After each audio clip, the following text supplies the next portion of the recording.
আসসালামু আলাইকুম ভিউয়ার্স। আজকে অনেক বৃষ্টি হয়েছে, তাই আমি দেরি করে কবুতরের ঘর খুলতে আসি। আসার পরে দেখতেছি ছাদে অনেক পানি জমা হয়ে গেছে। এখন আমি আমার কবুতরের দরজাগুলো খুলে দেব, সাথে থাকেন। কবুতরের দরজা খোলার পর কবুতরগুলো উড়াউড়ি করে আমার কাছে চলে আসতেছে। তারপরে আমি তাদের জন্য খাবার নিলাম, নিয়ে তাদেরকে খাবার দিতেই সবাই বাইরে চলে আসবে। সকালকার এই দৃশ্যটা দেখতে অনেকটা ভালো লাগে, সেজন্য আমি কবুতরকে অনেক বেশি ভালোবাসি। আর সকালে কবুতর ছাড়ার পর কবুতরকে খাবার দেওয়া, পানি দেওয়া, এটাই আমার প্রধান কাজ। আর সারাদিনে তেমন কোনো কাজ নেই, কবুতরগুলোকে দেখাশোনা করা। এই দেখেন আমার কবুতরগুলো অনেক সুন্দর খাবার দাবার করছে।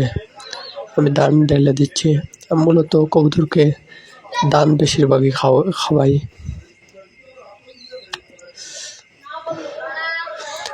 আমার কবুতর আরও কিছু কবুতর ঘরের ভিতরে রয়ে গেছে, এখনও সম্পূর্ণ কবুতর আসে নাই। আর এই চ্যানেলে প্রতিদিন নিয়মিত কবুতরের ভিডিও পাবেন ইনশাল্লাহ, তো দেখতে থাকেন।